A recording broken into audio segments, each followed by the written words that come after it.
Hey, what's up YouTube? Today we're going to be replacing the driver's side pre-cat O2 sensor on a 2001.5 Audi B5 S4. Alright, the first thing you're going to want to do is jump inside the car and go ahead and pop the hood.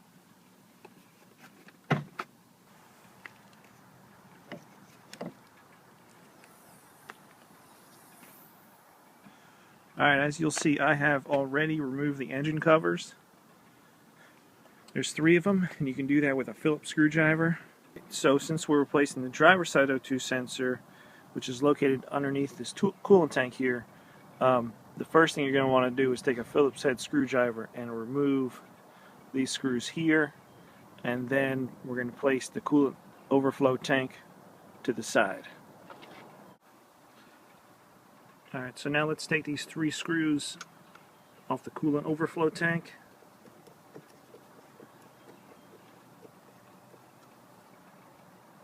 There's the other 2. Alright.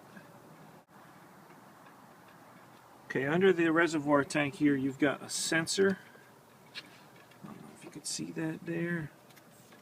Right there, it's a little red tab on the bottom of the tank. What you're going to want to do is disconnect that from the tank so that we got a little bit more flexibility on moving the tank out of the way.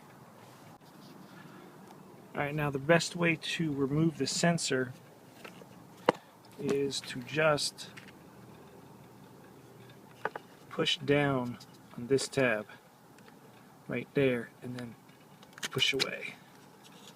Alright, so now we're going to take off this engine cover here, and you just want to be careful when you're taking off the oil cap here that you don't get anything inside the engine while that is off for a couple seconds. So grab yourself a Phillips head screwdriver, and I don't know if you could see it here, it's a little dark. There is a couple screws, so you want to just turn these bad boys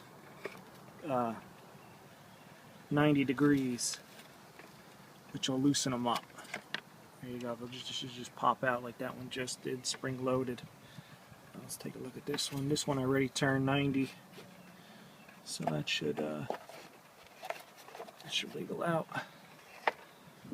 Alright, so remove those 2. Remove the oil cap, and then you can pop that cover off, then put the oil cap right back on.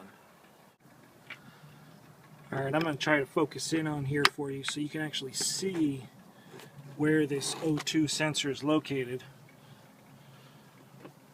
Alright, I'm going to get a flashlight down in there. And hopefully, yep, there you go. Try to focus in on it. That's actually the O2 sensor right down there. Okay, let me try to focus in on that.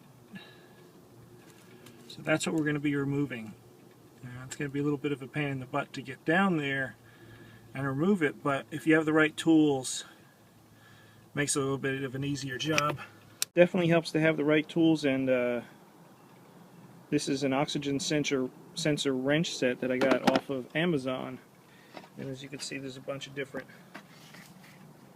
sockets here to remove the O2 sensor, and this one specifically is what we'll be using today. Alright, so we've got our socket now on the O2 sensor. Be careful not to drop it while you're trying to get it on there, because it is a bit tough getting it in there.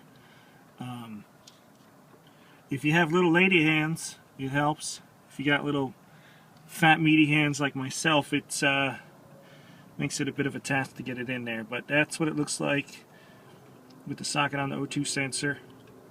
We're going to go ahead and put an extension on there and try to break her loose.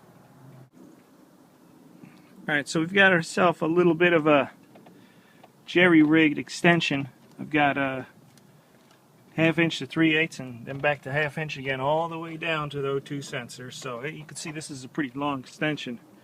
And you really need something like this to get at it. So we're going to put a 1/2 inch wrench on here and loosen her up.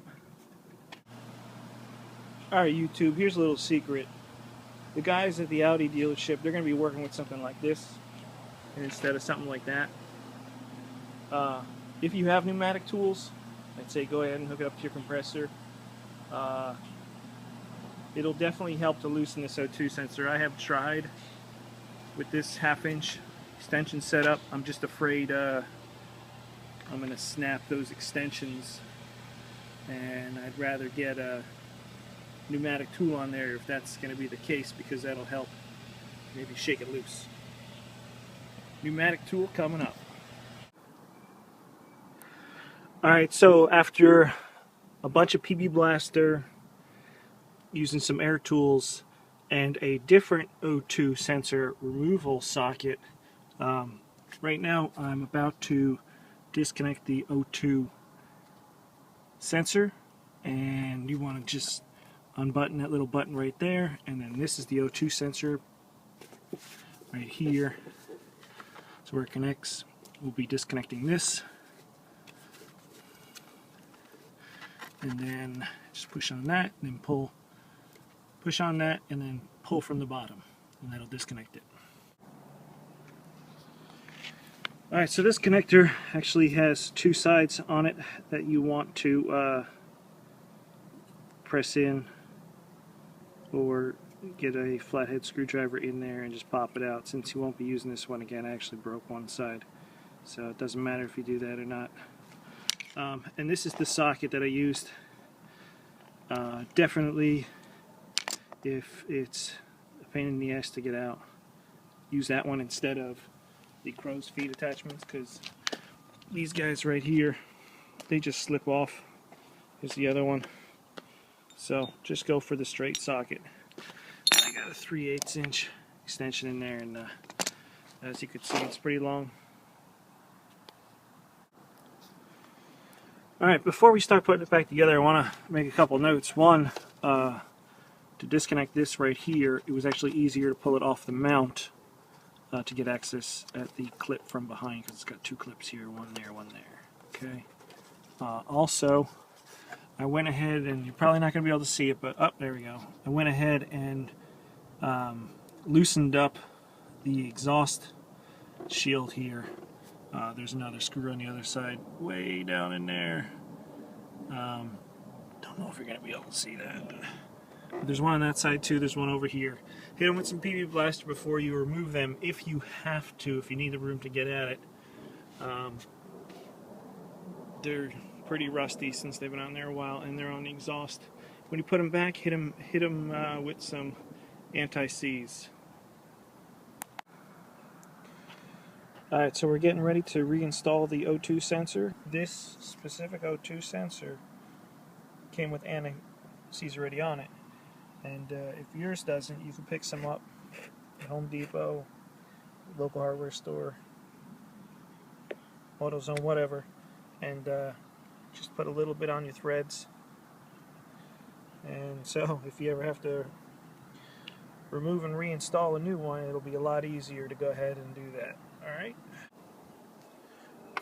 now it's time to install the new sensor. Make sure you are careful with the wiring. You want that wire to be loose when you thread that in. You don't want it to get all tangled up on you. Okay, let's go ahead and put that back in now. Just wanted to share with you the part number for this O2 sensor that I ordered. And thanks for watching, and be sure to subscribe for more videos like this.